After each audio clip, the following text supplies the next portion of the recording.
I am using the gavel to call this meeting to order at 4 o'clock on my Google machine. And Trustee Harrison, will you lead us in the Pledge of Allegiance? Put your hand over your heart. I pledge allegiance to the flag of the United States of America and to the republic for which it stands, one nation, under God, indivisible, and Justice for all. You paused, so I paused. Like, well. Okay, so pursuant to Board Policy 2350, any person may speak to the Board of Trustees either on an agenda item or other matters of interest to the public that are within the subject matter jurisdiction of the board and before any board action is taken.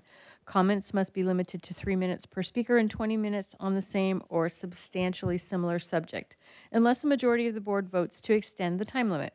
As a matter of policy, members of the board may not discuss or respond to matters raised during public comment unless the matters are properly noticed for discussion or action in open session. If you have questions about access or if you require accommodation to participate in the public meeting, please contact the Chancellor's office as far in advance of the board meeting as possible. Do we have any public comment today? No. So, no public comment.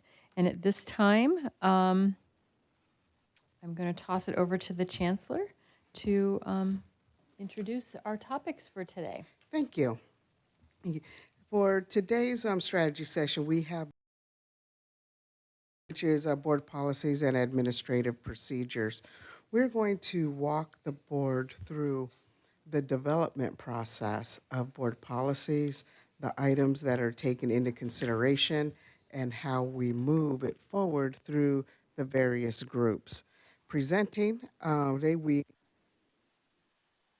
will be presenting along with Executive Vice Chancellor Torres and Vice Chancellor Hannon. And they've taken great care with this presentation, so much so that they have coordinated shirts and shoes. So I will turn it over to the group. All yours. Thank you.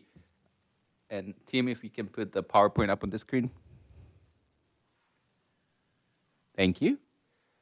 So I'll start the PowerPoint, the presentation, and then I'll pass it over to Christina as well, and then Trustee Gonzalez will jump in the middle as well to talk about one of the slides. So part of how we're going to begin is we're going to give you a little bit of context and a little bit of terms, because we're going to use some of those terms and some of those contexts when we go through the process, how it works, and also when we go through the examples. So you will know what we're talking about when we get there. So some of the context in the terms, board policies, we call them BPs as well, they're authorized by law and determined to be necessary for efficient operation. They require the Board of Trustees approval. These are the ones that you're responsible for. This is part of the accreditation.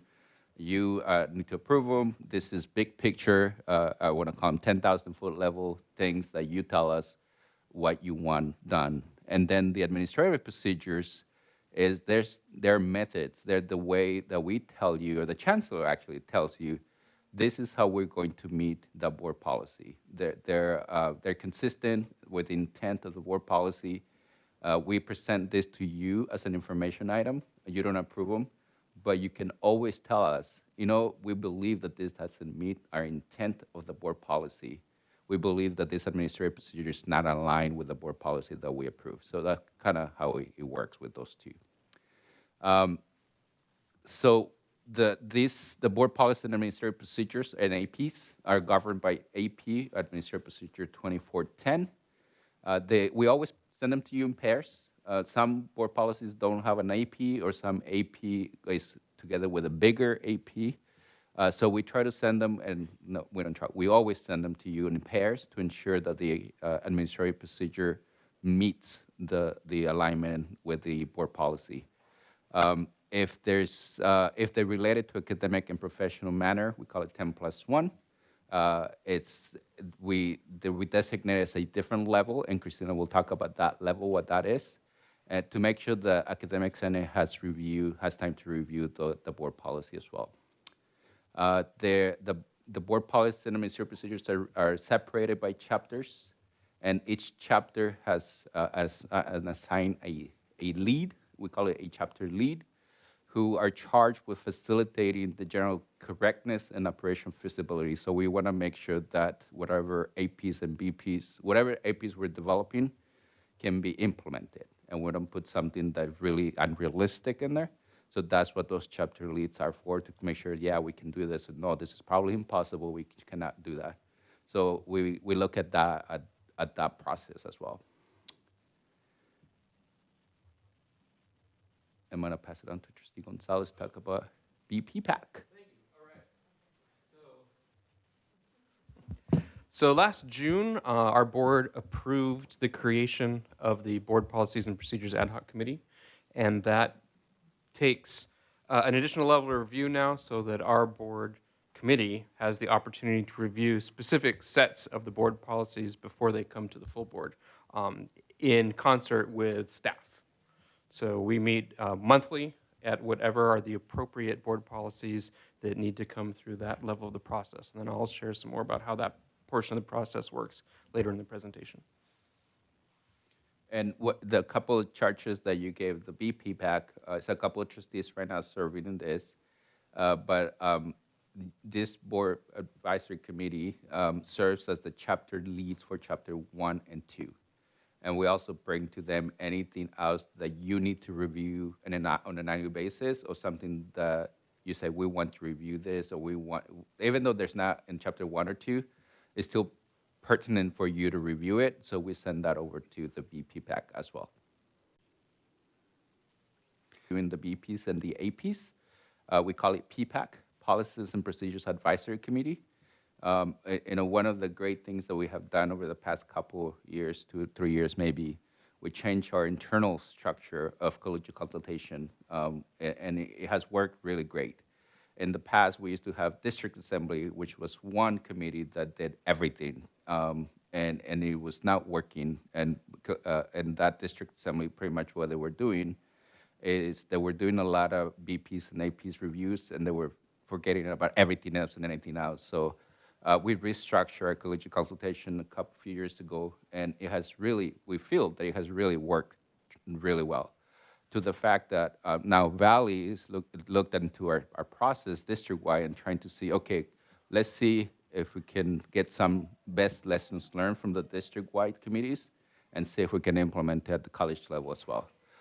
Right now, we're actually working, because we want to work as a district, to see how we can, with the leadership of Chancellor Ornelas, we're actually working on and streamlining even the meeting times and days to make sure that we're not overlap, and to make sure that we have enough participation through the entire district as well. So PPAC, again, this is the report to the Chancellor's Council, which is another committee that we created that replaced District Assembly. All the BPs and APs in a systematically way, to make sure that we don't ever miss any BP or AP as we did in the two accreditations ago. Chapter leads. So I mentioned this before. They are assigned the task of reviewing the BPs or the APs, and you'll know who they are right now in a little bit. But they are encouraged to collaborate with appropriate constituent groups. So even before we begin the process, the chapter leads work collaborative with whoever we seem necessary to develop the AP and the AP, so that when it goes to the process, it's a little bit more vetted, and it's a little bit more work through the process a little bit better as well. So it goes more efficient when we send it to the process as well. And then the chapter leads make recommendations based on correctness and operational efficiency. So if there are changes, I mentioned this before, if there are changes that come our way and we see that that's not feasible, the chapter leads, then we make recommendations. That is not appropriate, that's probably kind of violate the law or whatever it is. Then we make those recommendations to PPAC and make those changes appropriately as well. So these are the chapter leads. So you and the chancellor are the leads for chapter 1 and 2. The Chancellor and Chancellor's Cabinet is the lead for Chapter 3. And then for Chapter 4 is Dr. Ornelas.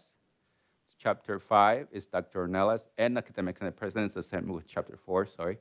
And then Chapter 6 is myself, along with the Vice President of Admin Services, the colleges. And then Chapter 7 is Vice Chancellor Hannon. So those are the chapter leads, pretty much. And the BP PAC, which you approved, takes care of Chapter 1 and Chapter 2, as well as any other BPs that require board trustees' input. And we'll talk about one of them, what that means.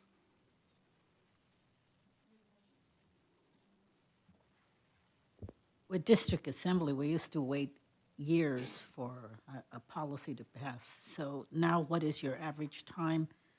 And are there a lot of policies to change other than changes to the ed code?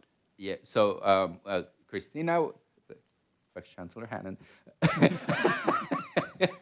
we'll talk about the different levels, and you'll see in that and also the different ways to review the BPs and the APs. There are 3 different ways that we review them, and also Trustee Gonzalez is going to talk to you and can show you an example. I have showed the timeline of different levels as well. Okay. So we'll get answer that, All right. definitely.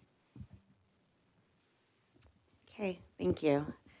And I will try to be as quick as possible, but I am coming off of vacation brain, so please forgive me if I'm a little slow. So the process, as Executive Vice Chancellor stated, we've done a lot of work to have a process that really speaks to the needs of the district. When I first came to the district 7 years ago, I saw that there were some HR policies that needed to be changed, and so I said, "How do you change an AP?" You know, and I was told, "Oh, you can be invited to this meeting." And so I got invited to a meeting. I didn't get to sit at the table.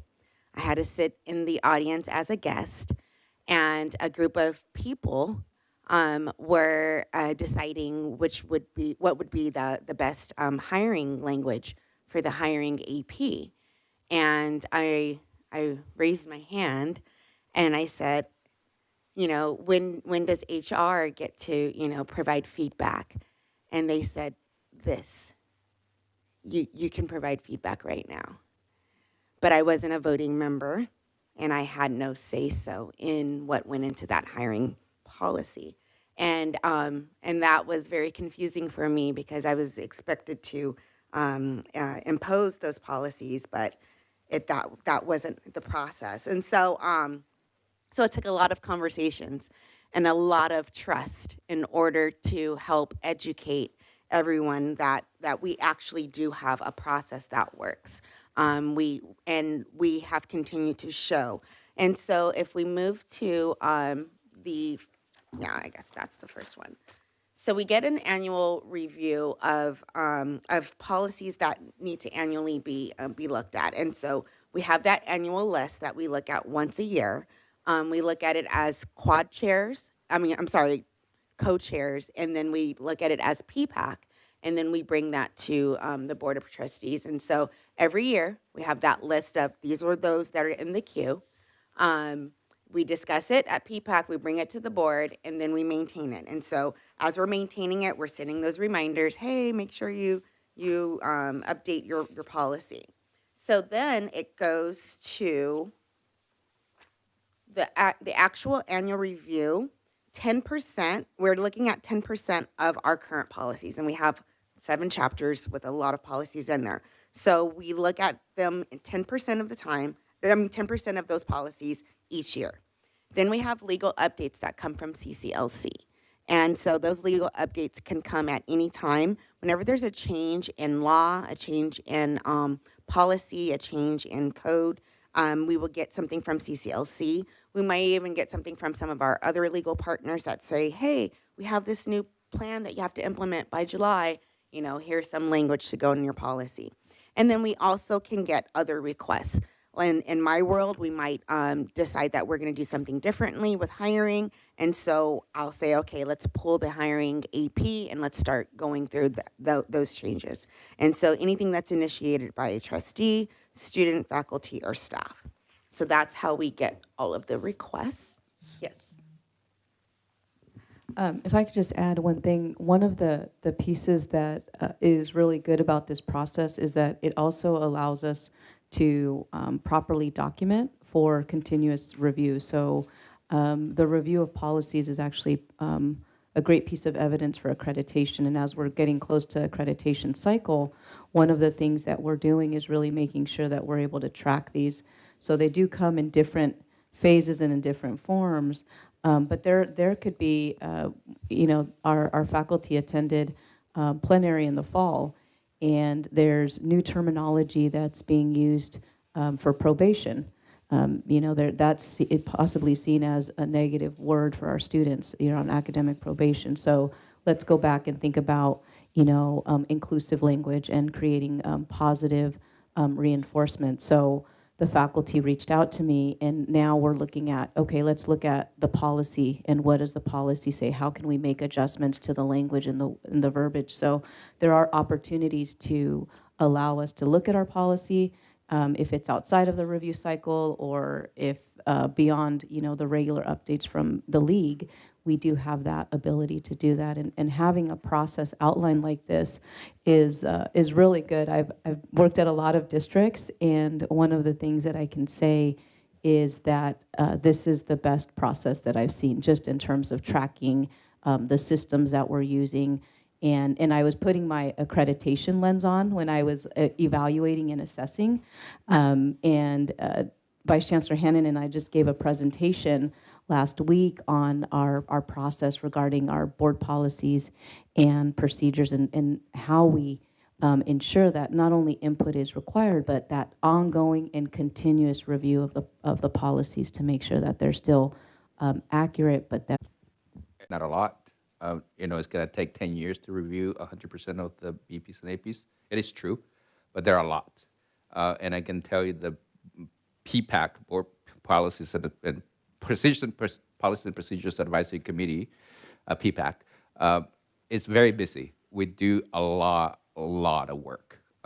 We have a lot of BPs and APs that we review on an annual basis, so 10% is just one of the items as well. So we're constantly reviewing the BPs and APs to make sure we're in compliance as well.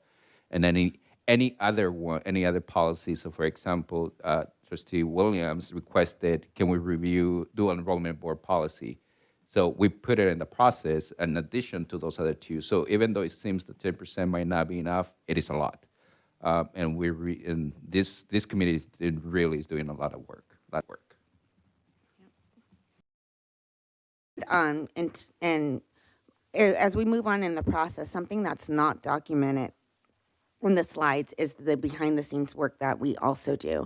Both Dr. Nealis and myself, we meet with both senates each month, and we talk about policies. We talk about ways that we can help support them. And so then that way, when things do change, they do have that ability to reach out to us, and we can have that heads up, hey, this upcoming fall, we're gonna need to work on policy X. And so it's not a surprise when it comes to PPAC. They know, okay, it's coming down the pike, and we're gonna have a lot of work to do. So the chapter leads are notified of the BPs and APs, and then we ask them to facilitate the review of those recommendations.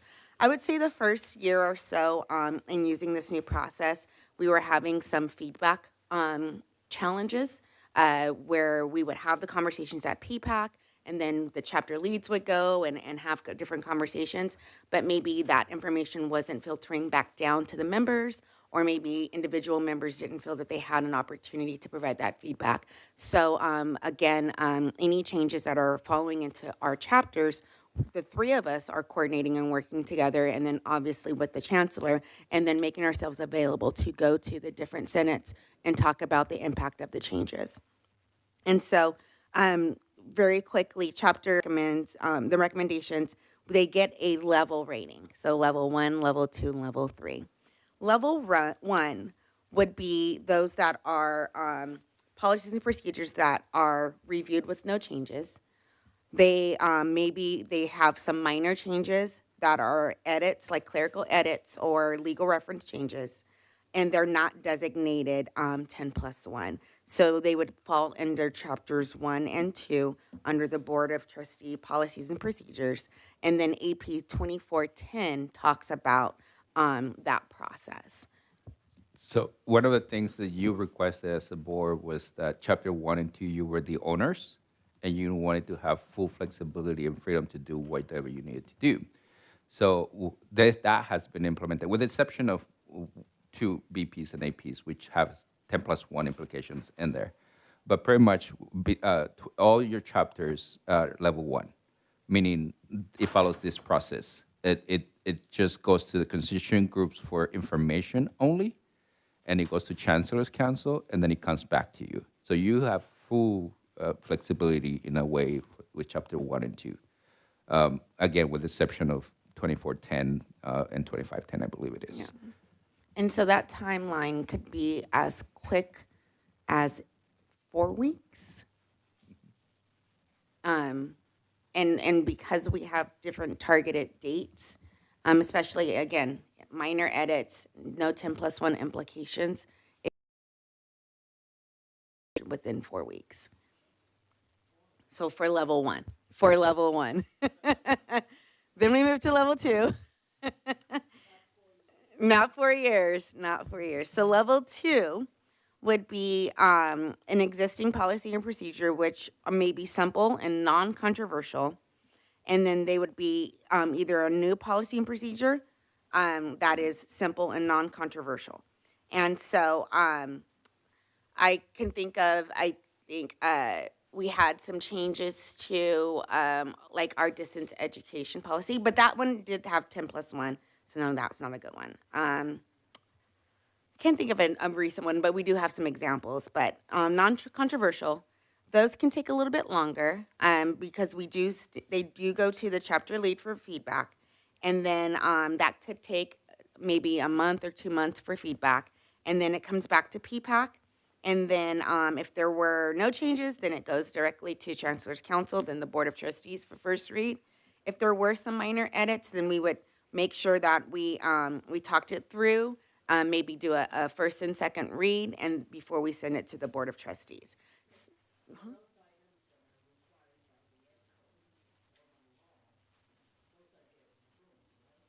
If they're minor, if they or something really minor, yeah, we can send it through, especially if there are no negative implications. But some of them do have implications, which is why we kind of have all of our eyes on it. I might see something and say, oh, wait a minute, if we change that policy, we have conflicting language in the CBA. So we're gonna definitely need to open up that language in the CBA. Oh, wait, this policy says this, but we have a different policy over here that says this. Let's figure out which law takes precedence. It may seem like they're not controversial, or may seem like it's an easy fix, but then we dig deeper, and then we do have to do a little bit more work. A question related to that. So when you say non-controversial, it really means there's not like a ripple effect in some other statutory document? Yes. Right? Yes. Because I think when I hear non-controversial and then I hear education code changes, it's kind of like, well, we don't have the autonomy to say we're not. So what you're saying is if there's an impact on another statutory document, another policy, Yes. CBA, whatever, it's going to take longer. It doesn't necessarily mean that there is the autonomy to say we are going to be less prescriptive than the law. Right. Right? We're Right. still following the law. Yes. Okay. That is correct, but sometimes it takes a little bit longer to educate the campus community on the law, Right. because they may view it as controversial. To explain them that this is the law, this isn't something arbitrarily that the chancellor wants to do, or so on. So that's why sometimes it takes a little longer, the educational piece behind it. But we are still going to follow the law, whatever it is. I have a question regarding that. Who gets to select who's on the other side? Because I I have some concerns with what's going on even currently with certain groups of people and that they're leaders. I know that we can't say, well, you can't be a leader, but some people really don't are going to want to be negative. That creates a lot of problems. But I think you gotta be clear about what group you're talking. Are you talking academic senate or are you talking about the council? Both. I want to make sure that, The leads for each of the buckets, if you will, for each of the board Chapters? policies, chapters, are administrators. The leads are administrators. administrators, they report to you. But she's only talking about the chancellor's council, right? No, what we covered earlier, I don't know if you can flip back to the slides where it shows who is responsible for each of the leads, or the leads responsible for each of the chapters. So you see right there. So the chapter leads for 1 and 2 are the Board of Trustees and myself, and then I won't read it to you, but this is what we covered earlier. So these are the folks that are responsible to ensure the accuracy for each of the board policies in those chapters. But I think correct, the one you have control over is the council. You don't get to select who goes on academic senate. Because Yeah. you're saying who's on Right. the other side. So Senate is a member-run organization. They vote for Senate leadership. But both of these groups play into this process. Both Senates But played into. that's what Frank is saying is, hey, like, it's some people over there that, but it's like, well, what's over there? Who you Yeah, I talking mean, about? that's, some people are not level-headed, and see, that's where I'm very, very concerned, because we've always believed that we can disagree with individuals, but we have to follow certain procedures. If certain people are not, I think we need to do something within the law, because that creates a lot of work with you. I mean, I get involved with anything that I get involved, even if I disagree with someone, I want to be able to be as professional as I can, even if I don't agree. But we're finding out what's going on even with the negotiations that you have and all that, you know? Christina's offering training, that's what we can do. Yeah, see, I mean, because this is ridiculous. This is ridiculous. It makes your job very difficult, and we appreciate that. And so just be aware that you have our support.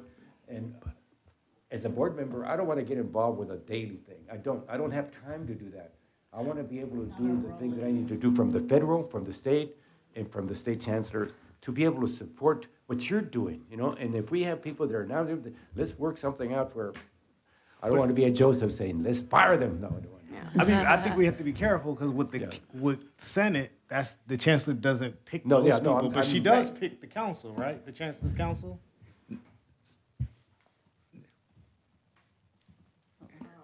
Yeah. The council is represented by various constituent groups, and within the Chancellor's Council, there are 4 subgroups, and each of those subgroups are chaired by an administrator. So we really try to keep, I don't want to say control, but we really try to manage the conversation so that they stay productive and that we stay compliant with the law and what the board policies are. So far, I'm gonna knock on wood. So far, in the 2 years that we have implemented Chancellor's Council, it has worked very productively. We have moved things forward that would have taken years to do. So it's working. I'm not going to say it's without its challenges. I'm not going to say it's not without a lot of conversation.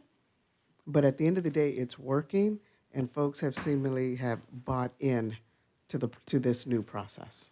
May I ask a related question? And then, so related to that, when there is statute, right, and there's just not wiggle room on that. It is what it is, but the timing, right, the stalling of it takes time to educate, it takes time to bring people along.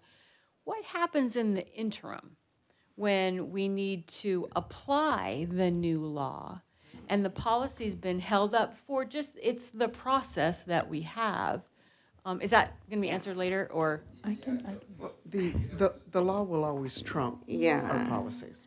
We will always Well, follow the law. Right, but our policies, correct me if I'm wrong, our policies play the role of law as well, right? So, Okay, Jose wants to answer it. I was just gonna say, yes, we always. so it's like if we're not updating our policies, right? Then we have now competing or not aligned. No, so I'm gonna screen so you can hear me. Yes. So, level 3, and I will tell you that they don't get held up because our process works. Is that there can be disagreement in PPAC.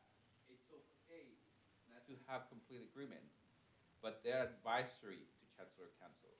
And that's the big key difference that we have from the past. They're advisory to Chancellor Council. And when it goes to Chancellor Council, it says, if unable to reach a consensus, it goes to Chancellor Council. It goes with a note to the Chancellor as well, and say, hey, PPAC approved this, but it was very divisive. The Chancellor has full authority to do whatever she wants. Full authority. So the Chancellor can decide, you know what?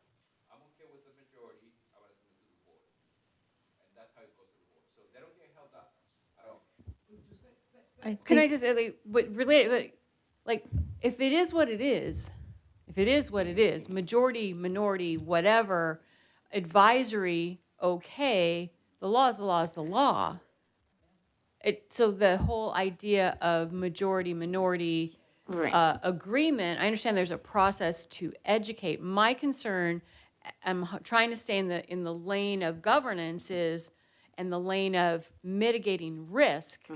Are we ever in a situation, a risky situation, because we have a policy that's not been updated because of a delay in a process where it is what it is, the law is the law? Right, right. I- And I feel like we had that situation when the Board of Governors changed the requirement and said that you no longer have to collect signatures from parents for dual enrollment students.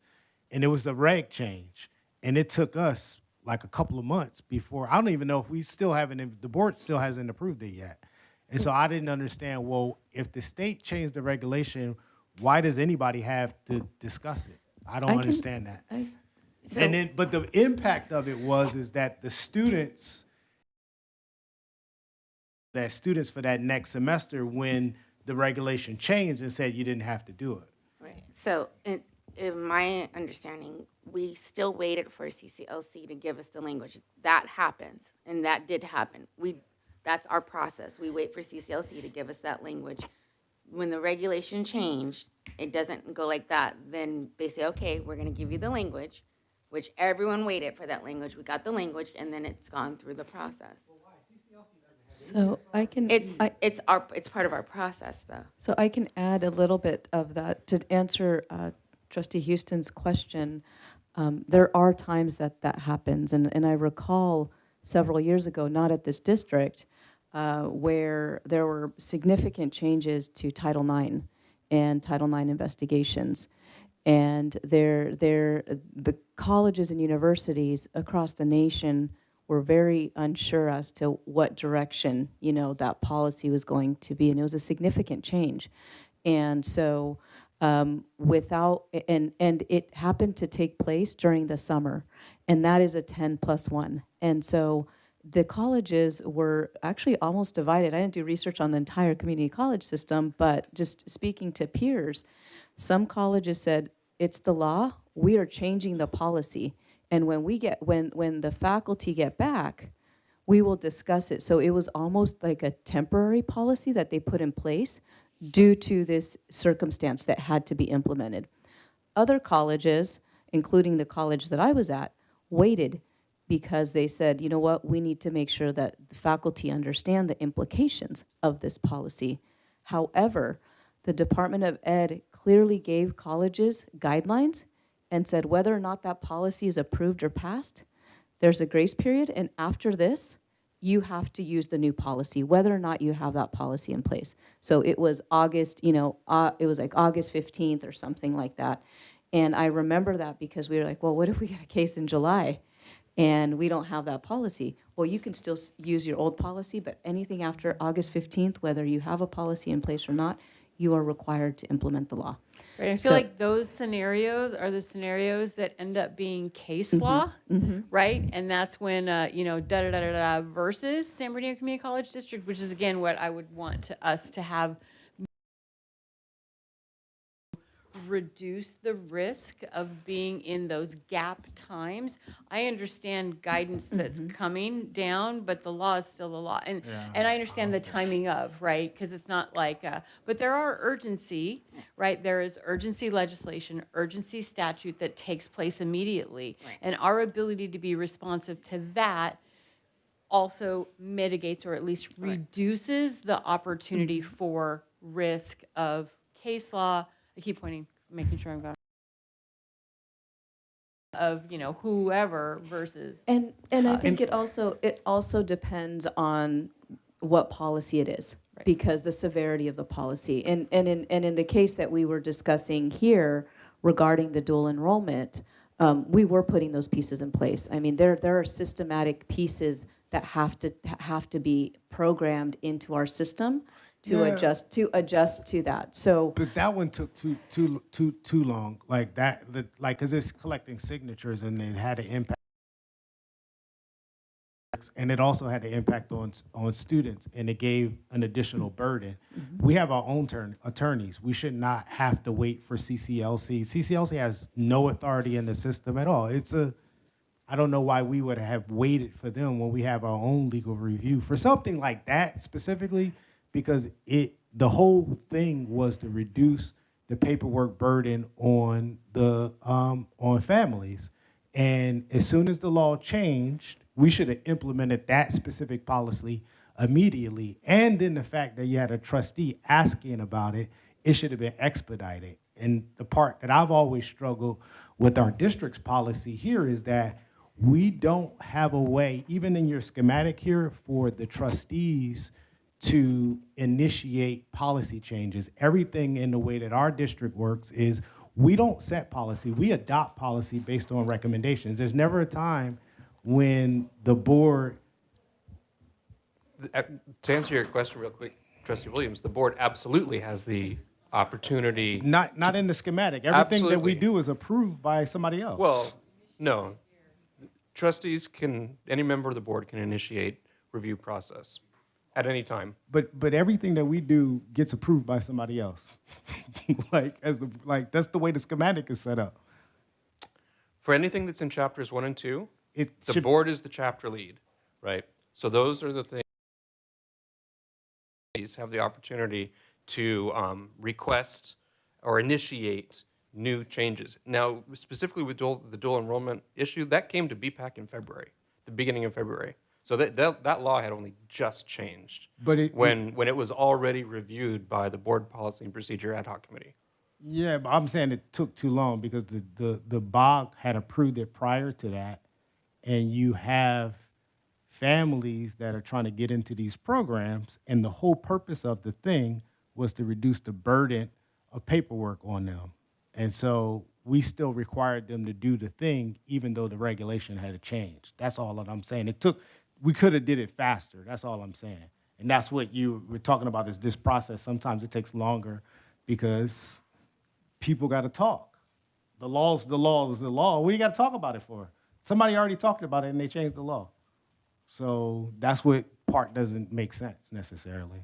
What is, just as one trustee, what is your expectation, let's just say hypothetically, when the law is the law is the law, like, is it okay, and it's not an urgency or an immediate or is it? Minimally, if one of us express interest in it, the process should get expedited. Because at the end of the day, we're the final decision maker. And so whatever your calendar is, reprioritize it. If one of us express an interest in it, reprioritize the process, because if we're asking about it, there's a reason. Because at the end of the day, all this stuff got to come through us. But so when this council takes more precedent because of, for whatever reason, what he's saying, it doesn't work for us. We're the policymakers. And so, it should get prioritized. So I'm trying to like use this one example to like kind of carry it through, right? So Board of Governors, or the change was made in January, and then it was, I think it was December, maybe around that time or whatever. okay, so, So let's say January 1, Yeah. just for the sake of Yeah. pretend. Let's pretend it was January 1. We meet once a month, right? The Board Policy Committee meets once a month, right? And if you, in this example, saw it in February when it was initiated in January, that seems relatively reasonable. Like if we're just talking about We still haven't reasonable. approved it. And we have first read, second read. I mean, so explain that timeline. I So don't yes. know if So- it was January, though. No, I think they approved it prior to that. That No, had to be the- 2023 they The approved the it. Board of Governors usually has 2 readings. Yeah. Usually they have 2 readings. Yeah. So we and knew this was coming, yeah. Yeah, Yeah. and as soon as Trustee Williams requested that, we send it to Board PPAC. We right away. We had Vice Chancellor Ornelas in the meeting. We really right away, as soon as to the process, you have seen at least the first read in the board, and the entire board. Yeah. It was if I remember correctly, that was a level 2 review. Yeah. So the level 2 review, if you see it at the screen, that's the process that it follows, right? So even though it's required and it's legal, there were significant changes, right? There were significant changes to the board policy. So we put it into level 2 review, which follows that process. And if I remember correctly, you're going to approve final read this in April. So that's. But that's the point that I'm trying to make. I'm saying the chancellor has the authority to change regulations. The law changed. The goal was to reduce the burden on families. We missed the opportunity. That's the point I'm trying to make. It shouldn't have had to go through all of those steps. The chancellor could just say, I'm changing this. She has the authority to just change it. It's not controversial. It's reducing the burden on people. With a process, sometimes it takes longer than what we should. Like, it just, because she has the authority to just change. She could just wake up tomorrow and say, I'm changing. I mean, technically, right? What could they say? What could No. they? So- What could Well, what could I the mean- fa- I'll what tell could you the the group ramifications. say that say Yeah. that changes? So- What she could I say know no. Trustee Harrison has a comment, so we'll do that, and then I know I have a comment. I mean, it's something to consider. How do you fast track? How do you fast track something that it changes, that's an immediate change in the law, so that it doesn't have to go through our, I mean, every other organization that I belong to has a fast track of something when there is something that changes in the law, because we don't have a choice. If somebody were to take us to court and say, you didn't do this, this, this, and this, and we said, well, because we haven't gone through our process, it doesn't, I don't think it stands up. So in the, how do you fast track something? This isn't the first time that we've asked that, by the way. When we had the old system, we were trying to just fast track anything. Well, and if I can just comment on that, in terms of the board and what we do have authority to do, when we have something for first read, we can approve it at first read. We don't have to go to second read. So, I mean, we have that level of autonomy to fast track on our end. Yes, it's our process, but if we have something where it's been requested, it's gone through the committee, it gets to us for a first read in, what month are we in? In March, we can say, okay, let's waive our second read and approve. So At just first to read. clarify, So- any trustee at that meeting could have made that motion. Could have done that, exactly. That's my point, is that we also have to be eyeballs on what it is that we've requested, where it falls in our calendar of our agenda, with an understanding we meet once a month. So if on a first read, we follow the process of first read, second read, without considering that we could fast track it, we could fast track it 1 month. Now, we still may want to fast track faster than that, I understand, but by design, a 2-month process at a minimum, and depending on when the board meetings fall and when things change, it could be even longer, like it could be like 3 months because we didn't hit the right deadline for the notices and blah, blah, blah, blah, blah. So we have some authority to fast track just a bit ourselves. All Trustee I'm Harrison. saying is that it should be identified. Anything that is changed in as law should be identified as fast track. Because we don't have the authority to change the law.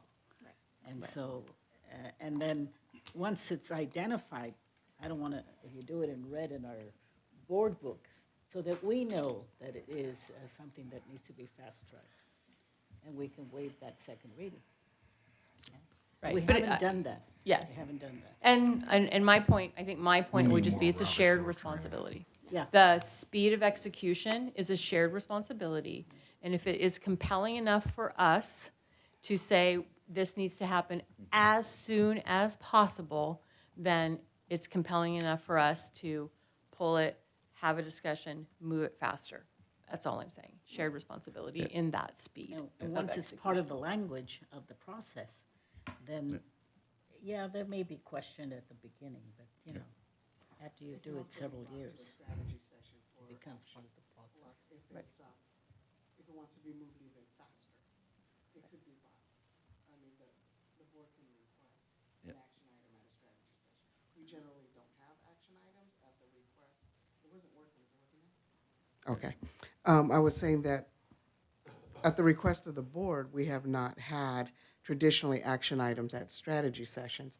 But if it is something that is important to the board that they want fast-tracked, even faster than the monthly business meetings, we could agendize an action item at the strategy session as well. At the direction of the board, we can do that. Executive Vice Chancellor. Yeah, Torres? and I just want to let you know that we always hear you, and we always will implement what you want us to do. So one of the things that we actually did in one of our board policies in AP, we actually clarified the language that you have full authority to approve it at the first reading without coming back to the second. That is in the board policies and the administrative procedures. Right. And that was one of the things that disagreement at PPAC.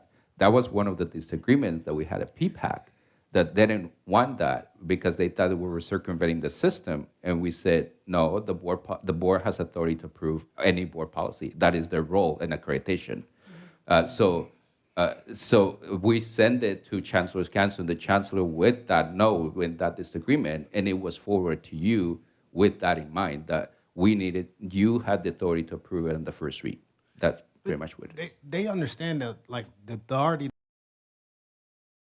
to the chancellor, not to this whole process. The chancellor decided on this process, right? She didn't even have to have a process, because we only give authority to the chancellor on these decisions. Not all of this here is what, you know, because this was the challenge under, what was it called before when Bruce used to do it? Assembly. Yeah, that was the whole problem. Yeah. District Assembly was bogging things down, Yeah. but authority only rests in the chancellor, not the chancellor's council, correct. none of this stuff. We don't even know who the people are that are on this thing. We don't know who's advising us. You don't get a list. You never get to see these people. I don't even know who the council is. Yeah. So the only person I really care about who has the say when it comes to it at the end of the day is that one right there. Nothing against y'all. That's not what I'm trying to say. But we never get to meet the people that are advising us or who's Because- behind the process. Because you're meeting them now. Who? The chapter leads. No, but I'm saying we've never known assembly before. Yeah. And but remember, you're trusting what's coming to you because Right. it's coming from, and that's the thing that he was saying is like, well, you know, so is it a mix of senators on there too, or is it just managers? It's, Okay, It's so a that's, mix of all so constituents. constituent groups. So Senate is a constituent group. Okay. yeah. But you call managers part of constituent groups too? Okay. And you work well with them, Diana, I mean, in regards to what it is, because see that We some do. people can be. We do, Trustee Reyes. And let me clarify. You know, we recognized, even as when I was president, we recognized the challenges of district assembly. I mean, I was probably just as frustrated as anybody else because I remember 2 policies I was trying to get changed that I thought were a little ridiculous. Right? And 2.5 years I pounded the table and nothing happened. That's right. Right? And some of you experienced that as well. After the transition, we talked about what structure would, right? And if we even needed district assembly, we saw an opportunity to change it, and we got buy-in from across the district. Everybody was tired of it. Everybody was tired of it. They were looking for change, but no one had right, the secret sauce to change it. We put our heads together. We developed a system. Each of us had, I think we tasked Jose to kind of get the overall, develop it, then all of us tweaked it and I think made it a really good program in that it's, state, but I can tell you, we had a lot of conversation from CEOs around the state that asked, how are you doing this? We heard about this, what are you doing? I think, and so we share it, right? It works. The leads, we don't have 3-hour meetings at Chancellor's Council anymore, right? We have an hour and a half, it usually is about an hour. Meeting, we talk about what each of the groups have decided, because all of the heavy lifting is done in these smaller groups. And it's advisory to me. Yeah. Right? And then I take that information and I will usually share my decision right then, what it's going to be, so that there's no misunderstandings, right? And we're very clear. And sometimes I have had to say, I understand your concern. This is my decision. We're moving on. And I've done that. That's your politics, right? Over That's there. my policy, and I've done that. But I will tell you that this system has bought on. Yeah, I got you. The system has caught on. Executive Chancellor Torres said that Valley College is now looking, how do we do that at our campus, right? Because it works. Everybody has a say, and that's important, that everybody feels heard. They have their say. They may not get what they want, but they feel heard. It's participatory, not sure. But they And- still say share. Trustee Harrison? Do we need to change any wording in the policy or procedures to accommodate the whole concern that we have about fast-tracking? Do we?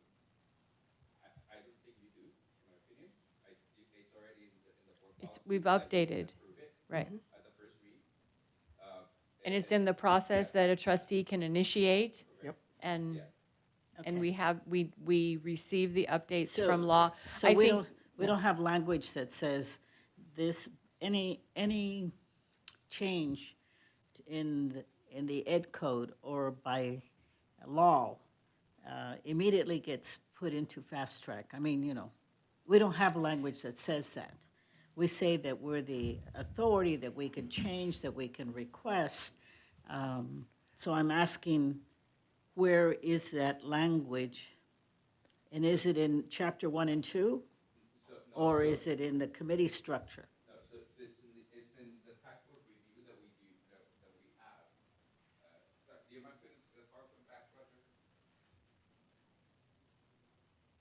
All right, now we put it back forward. And we want to show you the structure of the council, so you can see what it is and how it. Trustee Williams, okay, never mind. We'll go back. Within here, I can't. we have the 3 different types of review in here. You see there. Legal updates is right in the middle, right? Legal updates from the community college, Legal California, or anyone else. We put it in the California because they're the main source of changes, but it could be the Board of Governors, it could be the Department of Education, it could be the governor, it could be anyone, any type of legal change that happens, right? We get it, and then we implement the change. And then when we do that type of change, to answer your question, is we as the chapter leads, we're gonna determine how immediate this change needs to be implemented and what kind of level we're going to put to the board policy, right? So let's say it's one for chapter 6 that is, I'm the chapter lead for that, right? And it comes to me and says, you need to change your investment policy anymore. So as the chapter lead, I'm gonna say, this illegal update mandated, right? And I'm gonna put it as level 1 because there's nothing anyone can do. We have to follow the law, right? So we put it as level 1, and it goes through the process very quick. We send it to PPAC, which means once a month, right? Send it to PPAC, and at the same time, so let me show you level 1. So that's the process that it follows, right? So level 1 is information only, meaning they have no say in anything. It's going to go to constituents for information, say, here you go, this is the new law, right? It goes to Chancellor's Council, like the following week or whenever Chancellor's Council is going to meet. And at the same time, it goes to you as Board of Trustees for first read at the same time. So you see that under number one, it kind of all falls under the same umbrella because it goes at the same time. It could be concurrent. And then you have the authority to approve it at that one. If it's part of my job to tell the chancellor, this one, we really need to approve it at the first level because we need to be compliant. Or if there's time to be compliant, then as the chapter lead, I'm gonna let it go through the process because it's better for all of us to So let what kind of time is that? So And when we get it in Yeah. our board book, it's a month. is it identified as a fast track? 4 weeks. I 4 don't- weeks. It isn't right now. It is. I think the so- question is it identified as a level one, Yes. that it's been through level one when we Yes. see it in the board Yes. book? And we're gonna go through That's that through the the examples question. with Yeah. Trustee Gonzalez is gonna go Yes. through that process. Yes. Yes, it is. Yes. So then what Trustee Williams was talking about, where it took 3 or 4 months and it didn't apply something that was law, didn't apply to our students who wanted to co-enroll. Is that correct? Yeah, and don't quote me on the exact. I thought we could have done it faster. So, it went through the process like it was supposed to. And what Jose is saying is I could have made a motion, and now that I'm knowing this, that instead of it going to a second read, I could have asked the board to just adopt it on the first read. Yeah. I don't know a time that we've done that before, but now that I know that's what we can do. We have a can do long that. time Yeah, ago. yeah. Right, we I changed need that. more Robert's Rules training, Right, y'all. well, that 'cause- was our policy that we changed, though. So we actually approved that change to policy. So like, we did that. So part of it is, I think, our understanding of and tracking of what the policies are that we do change and when we change them and what that actually means. And it's helpful for us, I think, on the agenda covers, which I think you're going to talk about, that those cues for us so that we have those reminders and we're not necessarily. So I was just going to suggest if we could complete the presentation and then we can maybe entertain questions into that because it may be that a number of questions will be answered through the course of the rest of the presentation. Is that amenable? We'll hold our questions. Okay, we'll hold our questions. We'll get through the rest of the presentation. Thank you. So just briefly, level 3, we talked about it is substantial changes or it's subject to 10+1 or new policies and procedures that are controversial, complex, or subject to 10+1. I just wanted to give a little bit of context for at least my policies in human resources when it comes to legal changes. As the chapter owner, it's also my responsibility to look at the language that's in the policy and determine, is this language ever going to be outdated? Sometimes legal language has certain terms that become outdated. Oh, we need to change this policy because we don't use that term anymore. And then we go through and send it through. So for me, like if I know that there's something that's pointing to an ed code, instead of putting word for word what you say in that ed code, you just say, we will follow ed code 5434 for employee personnel review, period. Then if the law changes, if that ed code changes, you don't have to go in and change the policy. It just remains stagnant. And so that's some of the things that we've been doing in human resources is instead of getting so prescriptive in the language, you just put in the general, okay, the law says you have to point to ed code whatever, so you point to ed code whatever, and then you never have to go back and keep changing the law. So that is something that we do in order to avoid having to change something in real time. A lot of times we also get alerted. This law is going to change as of July 1st. If it's almost April, we need to have done our job and made sure that that comes to you guys before July 1st. So I know I said I wasn't gonna say nothing, but the dual enrollment thing, the final read for the BOG was in October. And I know I gave a heads up on the first and second read. It's March. The thing still hasn't changed. So I'm saying that's why I was like, that's not a reasonable time frame. And we could have avoided some students. It changed finally in October. So it wasn't just 2 months. Thank you. So Noted. for the other level 3s, moving forward, so anything that's 10+1, we make sure that our academic senates give us some feedback. And again, we are meeting with them monthly to talk about these. We provided some clarifying language to a recent AP that designates the board's role in 10+1 and how that recommendation comes. And again, it also designates the types of 10+1 items that need to go through mutual consent instead of recommendation. And so that's the chart that we follow, but again, we do build in the exceptions.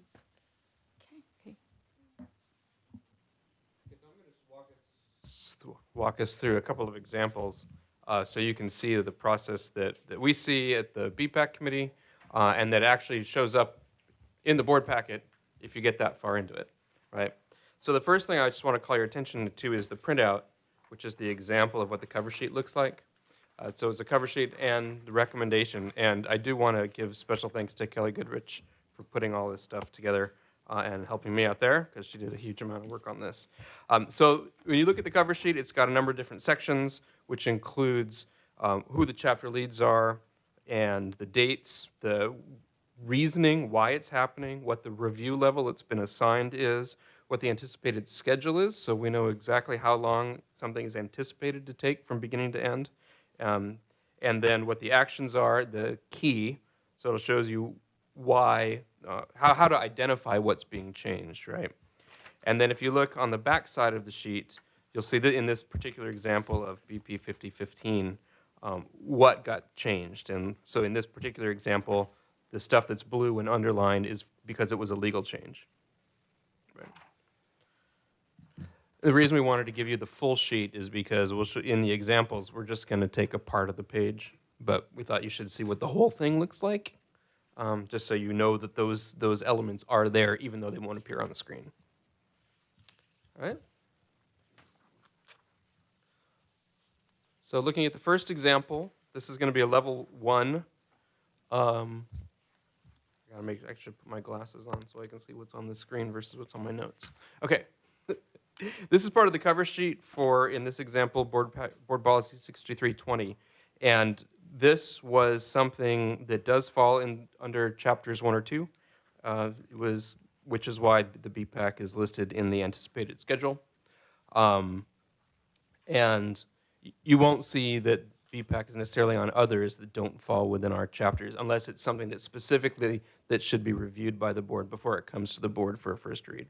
All right, so in this example, you'll see that it came to our committee in February, and then 2 weeks later, it was at the PPAC, and then it went to constituents the next day after that, and it was at our first read at the March meeting, and it will be at our final improvement second read in April. So it's a level 1 review, which means it was a very minor change, and in this case, I believe it was no change. Right. So this was one of the policies that's the 10% that gets reviewed. This one in particular is reviewed annually, and so it was really just reaffirming that we believe that the policy is good and doesn't require any changes. It could also have been a level 1 review if there had just been minor clerical changes, something that's obviously non-controversial. So that's why it would go through that process pretty quickly. So something to add as well. So this one is a chapter 6, right? But it went to BPPAC. And the reason it goes to BPPAC, because I'm the chapter lead of chapter 6, because I see it as the board wants to review this board policy on an annual basis.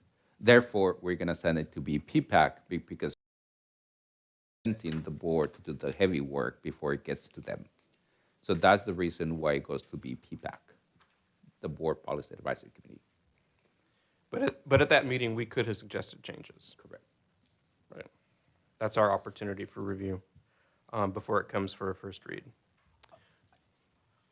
I feel like the way that you all are explaining it is that the board should only be concerned with the 2 chapters that are associated with the No. board. No, The way no. that you, okay. Yeah, 'Cause the way- no, 'cause he's I'm just like, yeah. using this as an example. There's a I'm gonna difference I between had- being a chapter lead, which is Right, what yeah. the board is for chapters 1 and 2, Yeah, 'cause and the that's- other things yeah. that we do have to approve. So we have to You do it approve all. All. All. Yeah. But when it gets explained, it just feels like all the time it said, hey, you all stay in those 2 chapters, because I know faculty will allude to it. And it's like, well, that's just really an accreditation kind of situation of where we gotta, but. This explanation is where we can, like, I think you called it schedule, review schedule, you know, it's almost like a review path, right, of where it's been. And just to speak to your point and the point that we've been making about speed of execution, we can see when it's a level 1, no changes from start to finish. When we do a first and second read, it's, you know, February to April. You know, us having a keen attention to, it's a level 1, there's no change. Things that have been pointed out to us with an understanding that we already have a policy that says we can approve on first read. We can, again, speed up knowing what we're looking for. If we wanted to in March, we could have approved on first read. This as an example of there are no changes. We're reviewing this. We're accepting. Anyway, just, I know I'm holding things up, but yeah. Okay. So moving on to the next example, which was board. And this was a legal change that fell under the purview of Vice Chancellor Hannon. And so that's why she's listed there as the chapter lead. And it was a level 2 review because of the nature of the information. So you can see there's the schedule. It was first went to PPAC in late February, and it will come to us in the next meeting in April. So it goes through pretty quickly. You can see which are the steps in that process. And if we go to and the reason is there are changes to Title V, right? So if you look then, you can see just the legal change there. That's the underlined in blue. That's how we know it's legal. So pretty simple legal change. And also a pretty quick timeline, right? Even though it's a level 2 review. In the final example, we're looking at Administrative Procedure 4235. And you can see it's much more complicated. And the reason it's much more complicated is because this falls under 10+1. So you'll see in the review schedule, there are additional opportunities for constituent review, right? So it started with PPAC, then it went to the Academic Senate, then another review and more review from the Academic Senate, and finally it will come to us probably in June. So it's a lengthier process when you have more people who need to weigh in to make sure that what you're doing is right. And if you look at the next example then, next page, here, and this is just portion of the whole thing. We didn't give you the whole thing, right? But you can see that there are a couple of different things that happen. The blue are the legal changes, and then the red are changes that are being recommended by staff. Right, so a lot of this comes out of legal update, et cetera. So that's the kind of the simple overview of how the process has worked in reality for us. I just want to point out that the last example you gave was an AP, not a BP. So AP is operationalization of a BP.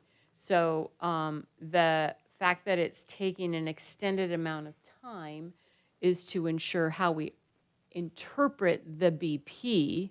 And if we go back to the beginning of the presentation, the AP, I'm used to AR, so I have to really stop myself. The APs, because I'm a K-12 person, sorry, but the APs come to us as information.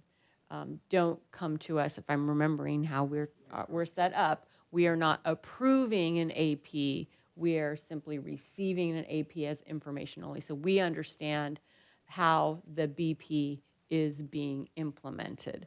So that last example, I think it's important to note that that's an AP because the timeline, the review schedule is pretty extensive, you know, related to that, that piece. And so I have another question, but I'll wait because I don't want to hog the question. It's still only 4 months. I mean, right. Considering. Right. Right. So, but go. The question? Yeah. I still would like to see a schematic for board-derived policy. What is the process? More capacity to actually begin to set policy. Everything that we've talked about is really policy adoption. And so what is our process for board formulating its own policy from the start? Because everything comes to us from someone else, and then we say yes to it. And there's hasn't been too many examples and then also the evaluation of, on the DEI committee, this for prior learning is one of the examples that was used for diversifying the people that get hired. And there's a strategy for that. And so if we're adopting this policy, what's the impact of it? Like, because there was a reason why people have been asking for credit for prior learning, because they felt like they couldn't get through the door. For faculty, that's not what this one is for. But so isn't there, well, what is the equivalency one? The one where people are asking for prior experience to get credit for that. This is a different policy from that. But what's the one for faculty and or staff that are asking for credit for prior experience? What's that one called? It's an equivalency process, part of the hiring process. So, that's the example that came up in our DEI committee. It's like when you have a policy like that, or when we are setting these policy, what are the board's metrics for seeing if the policy that is setting is actually doing something? Because, we're supposed to set policy and evaluate it and figure out whether the policy has been effective or not. But my one question is a schematic for board-derived policy. How do we set policy here as a board?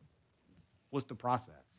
I would think that any trustee, either at a board meeting or out of a board meeting through the chancellor, could make a request, and that request could go to the BPAC, and then we would move it through from there. Where the BPAC is, Where what the you're calling BPAC, BPAC. yeah, is the board policy. And then where does it go from there? Like, how does it become policy? The board member comes up with something. What's the process? Well, we would be the chapter lead, and then we would talk to whoever the appropriate constituent or employees are to help formulate then what the policy would look like within the correct legal framework. Have we ever done that before? Has that ever happened? Yeah, so we I've need seen a it. process like that for that, so that we can make that happen more frequently. But I think what Trustee Gonzalez is, you already have it. Right, we have. Yeah. Draw it out. I think what Yeah. he said, what we Draw need it is out. we need to make a schematic that Yeah, shows draw that. it out, so we can see theoretically how it would work. Yeah. So, Well, I think it would fit, It I does, think yeah. it fits into it this follows I schematic. don't think it does, because Well, because what we're will at the back happen, end.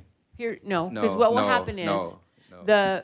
the trustee, Houston Yeah, says, yeah. I think we should have a policy to allow every person with the last name Houston to have free tuition. And so then I would go, I want to see a schematic. right, I would go, Trustee Gonzalez, this is what I want, right? And then that's where it would happen. Where? And then, right Where? there, right where he's pointing. That's where it starts. Right? So Annual then, review? no. Other, I'm trying, I can't see that. That's the one that No. says annual It's- legal review? No, I'm saying, am I on the right page? Yeah, okay. right? So then that would happen. That's the start. We don't know if it's level 1, 2, or Right, 3. right, right, We know the content. right. If it's something that is going to deal with hiring and there's all these other different things associated with it, it might end up being a level 2 or a level Right. 3. So I would imagine that this would be probably a level 3. Yeah. Right? So What's then it your would example? trigger, because if it's that, right? if If it's your that. last name is Houston, you get free tuition. So then, okay, that's the suggestion from a trustee.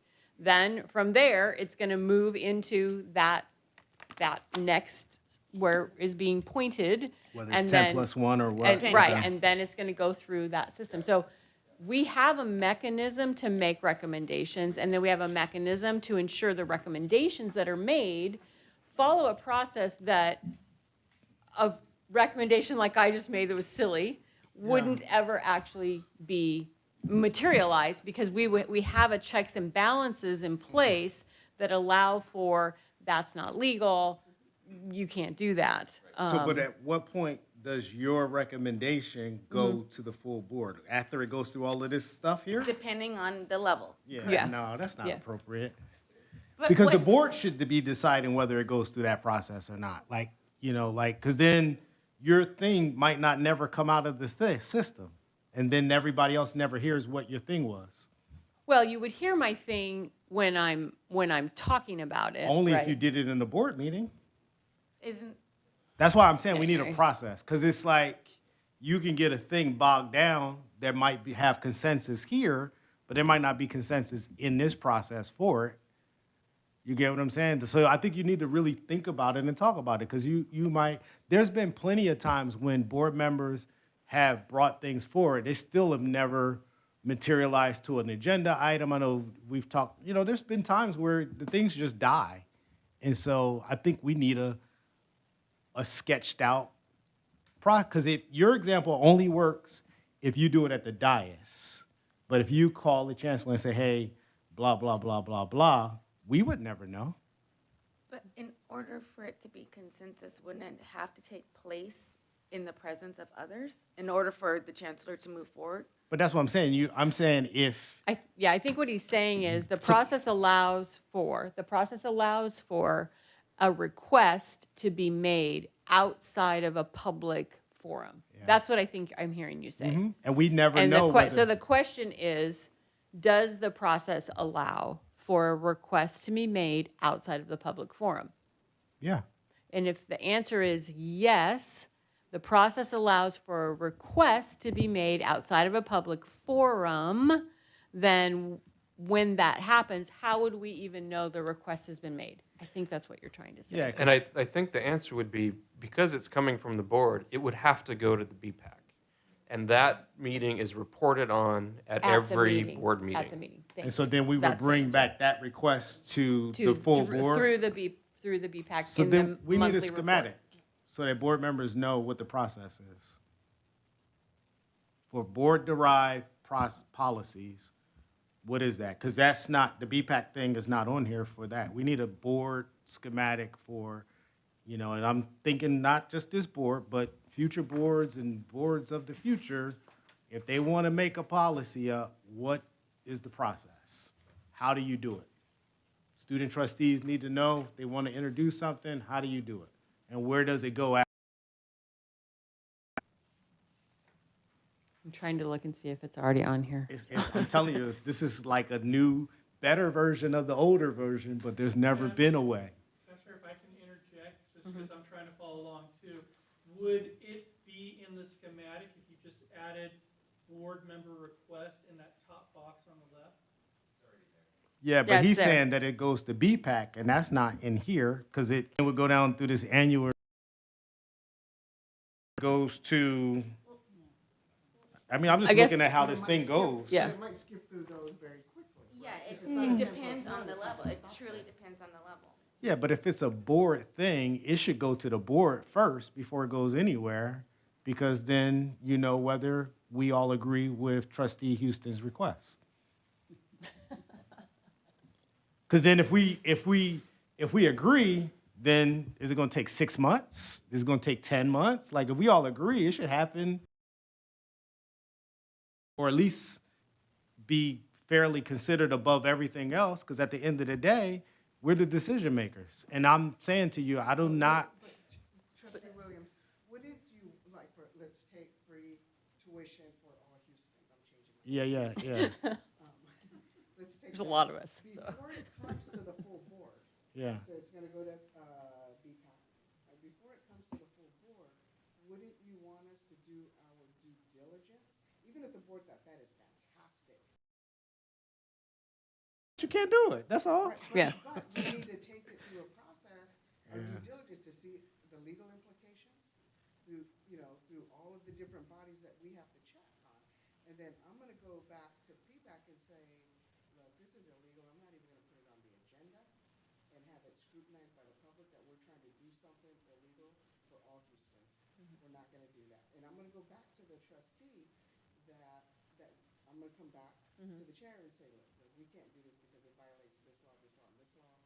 I do not want to agendize It's a terrible example, by the way. I mean, I don't know. I think it should be a public conversation. If you got a board member on there that's recommending stuff like that, then that's kind of like the public need to know. Right, right, So, right. But I mean, I was just trying to like, on the fly. I'm not very good creative on All I'm demand. saying is that there hasn't. on whatever the proposal is. But I think that's what it is. The board would be given direction to do it because I'm saying again, there hasn't been a policy.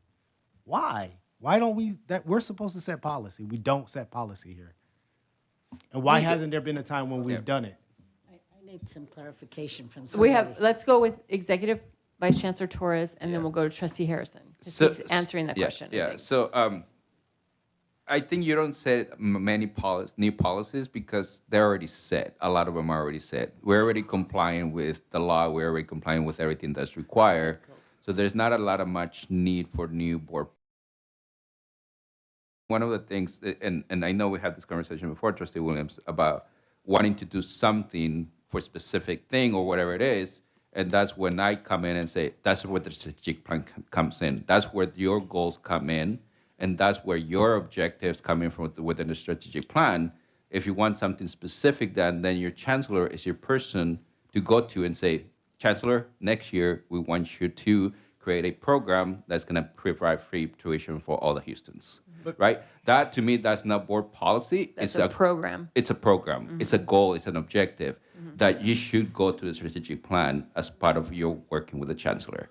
I mean, regardless, programs get created as a result of policy, resource allocations, but to say that there's nothing new under the sun, there's new things being created all the time. I do have an example of it. Right, Actually, thank you. we've been talking about a lot about technology, and over the last 2 years, we've centralized our technology, we've aligned our tech. We've heard the importance of security and technology security. So we've taken that information, that feedback collectively, and we have done extensive research on board policies. CCLC has some legally required board policies, but there's more beyond what's legally required when we begin to think about all of the implications with technology. I mean, we have AI, we have student conduct, there's so many different pieces. So we've spent the last, I would say, several months looking at other colleges, looking at best practices, and what the board will see.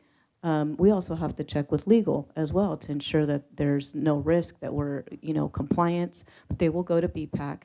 They will follow our process. Right now, we're in the initial review. We have a set of, I think, 8 to 10, not only BPs, but APs drafted on how we are going to address them.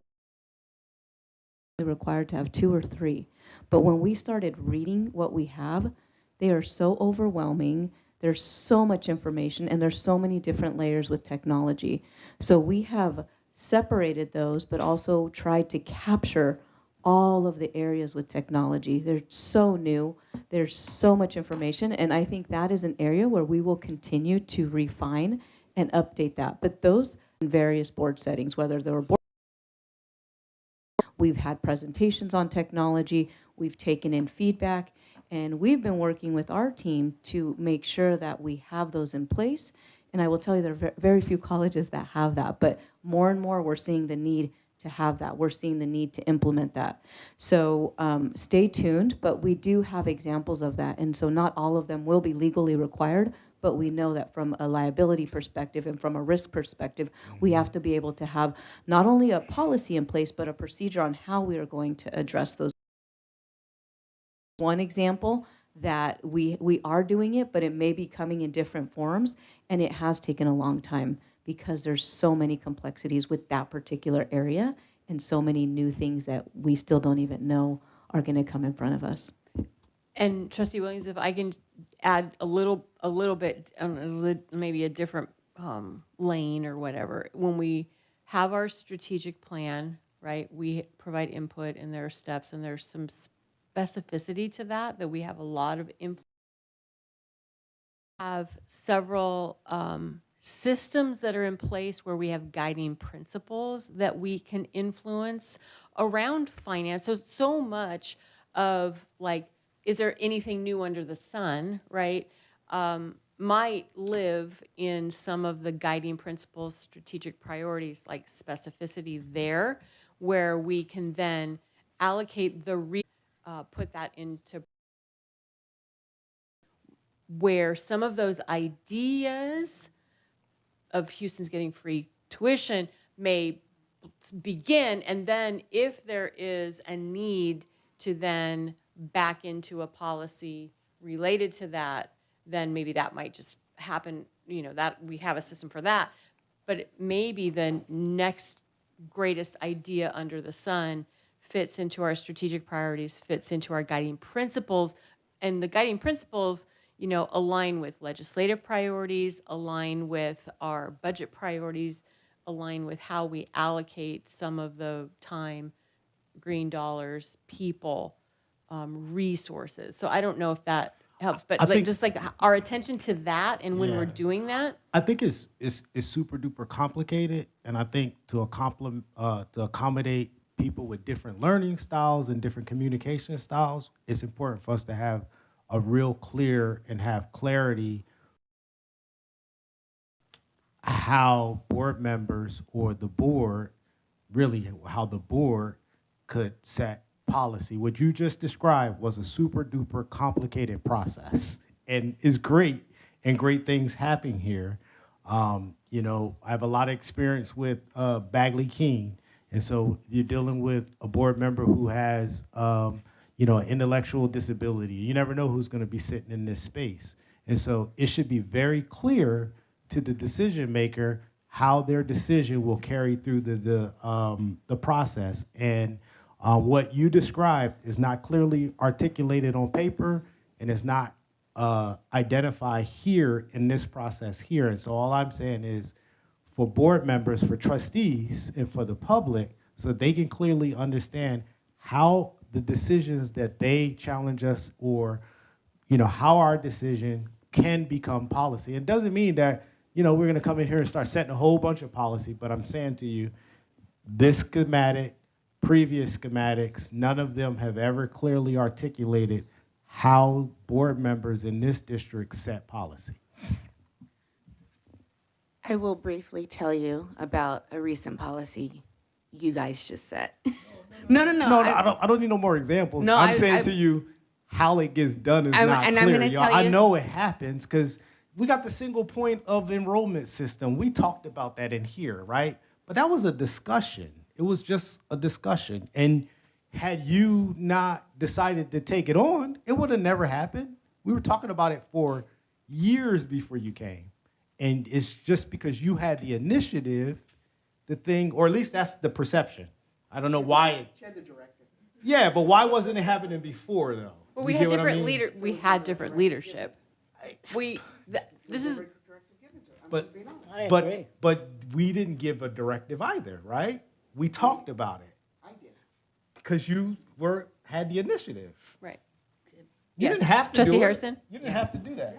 I think there's, It wasn't clear, though. is our perception of what it means to set policy, Yeah, it's off. Yeah, I don't. okay? So setting policy, does that mean that we go and initiate every single policy? I don't think so. And I'm concerned board members that go rogue, not this board, but I have seen other boards where they go and they are very specific and they call it policy. And it isn't policy. It isn't policy. It's getting into the weeds. So I think we have issues and we have things that we would like to see for our students in general that could be put into policy, right? And maybe a question at each board meeting. We get a question, is there anything for next agenda? But part of it may be also, is there any recommendations for policies for us to review or to look into, or issues that we want to look into? Because there is the definition, what does it mean legally Where's our legal eagle? What does it mean for a board to set policy?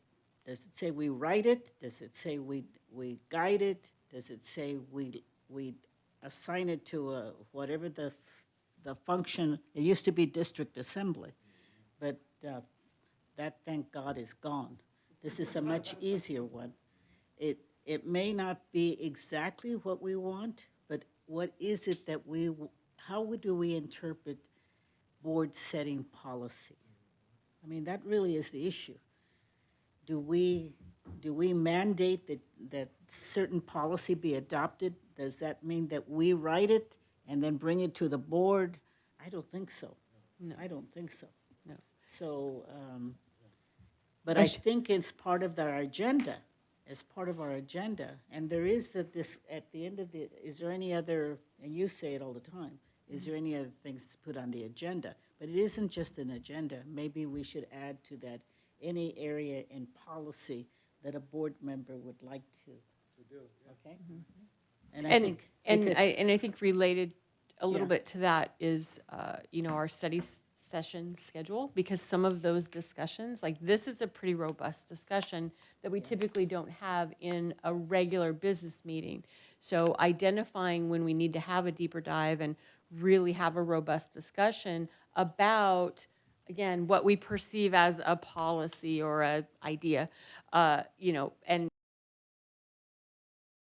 session calendar is, what we have coming up, where it might fit, where we might add it to, I think would be helpful. And it speaks a little bit more to the graphic organizer of, what it is that we have coming up and where it is that we convene in a way where we can really have the deeper dive discussion. So Vice Chancellor Hannon. So at the last meeting, you asked for BP 2430, Trustee Williams, delegation of authority to the chancellor. It does have a lot of language in there in regards to board policy.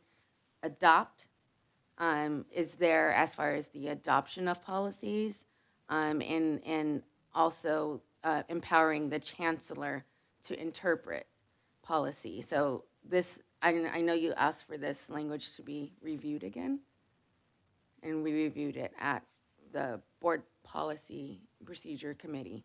So there is language in here that maybe we can add to it if it needs more clarity, but.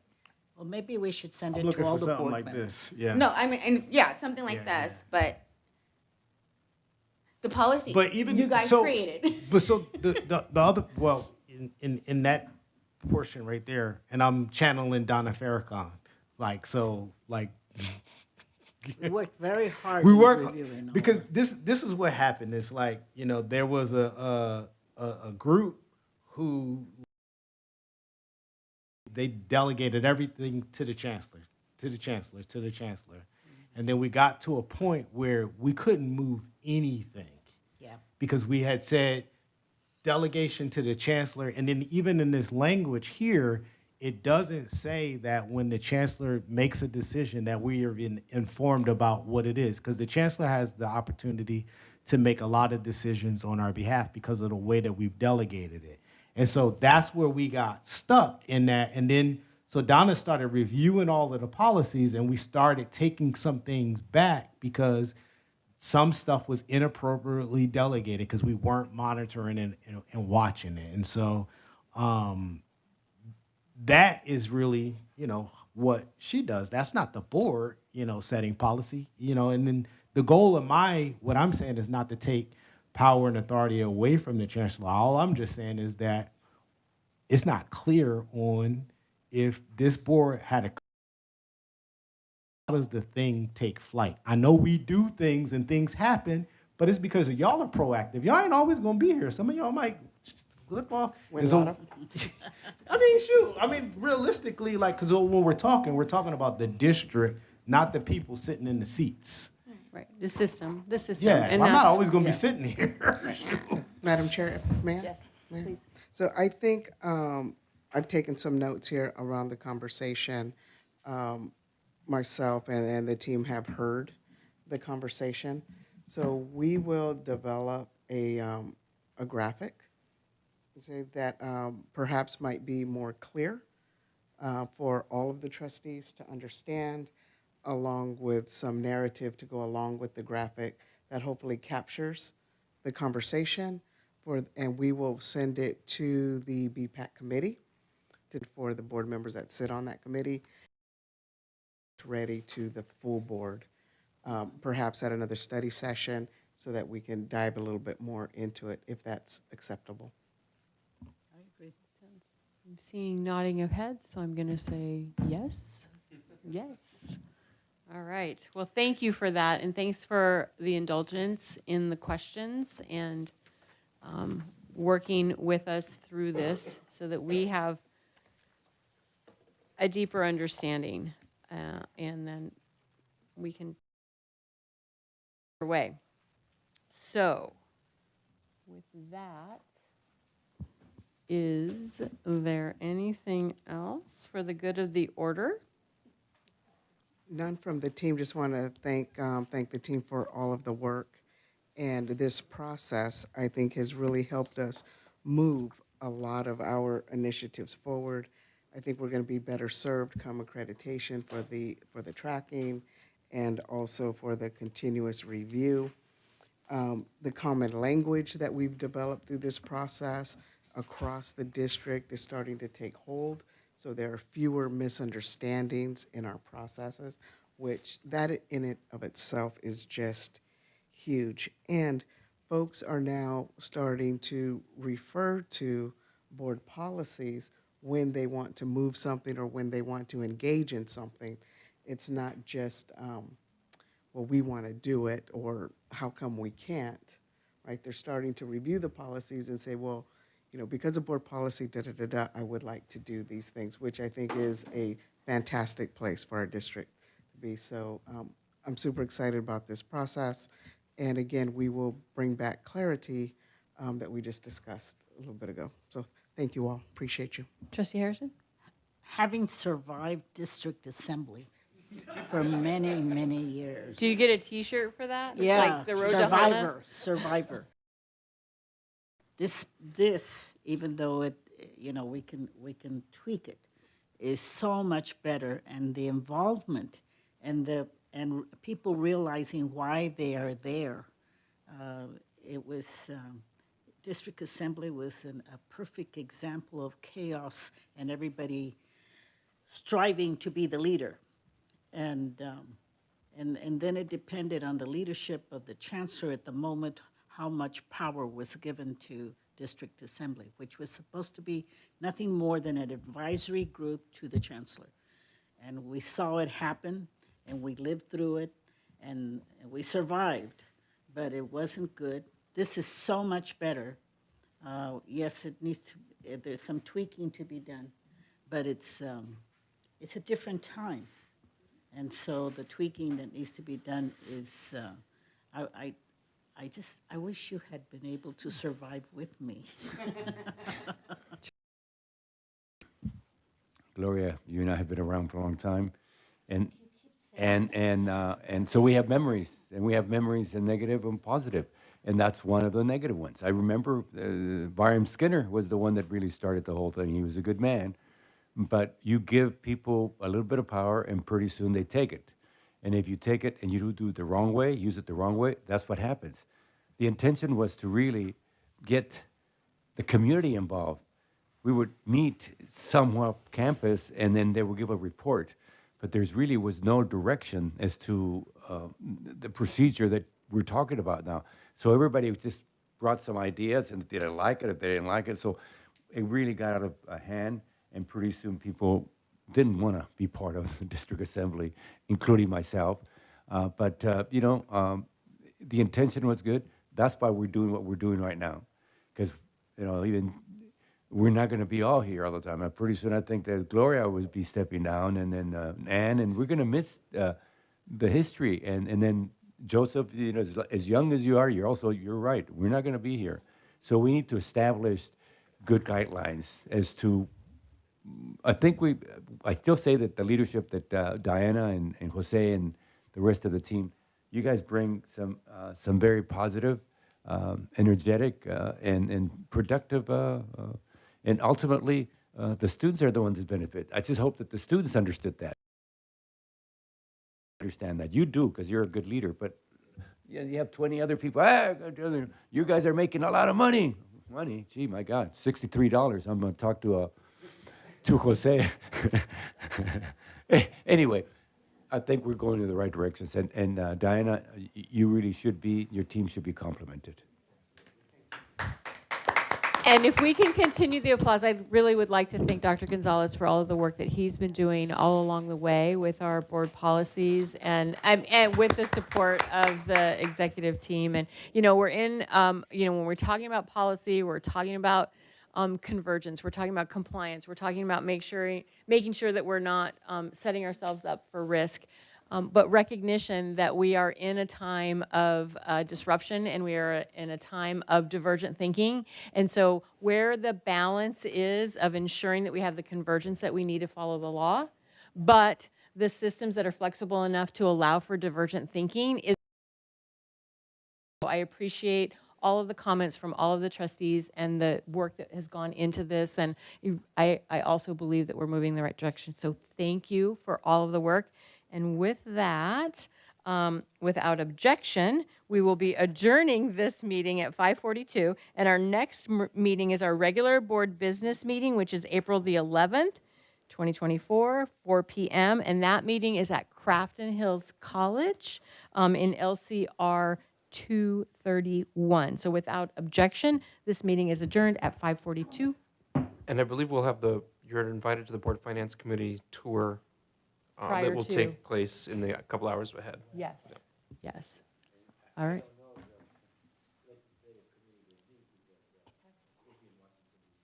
Right.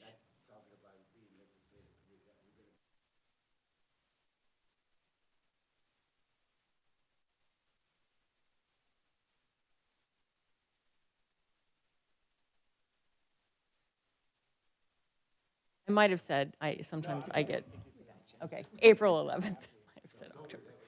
I know, I wanted to, it was like at the 8.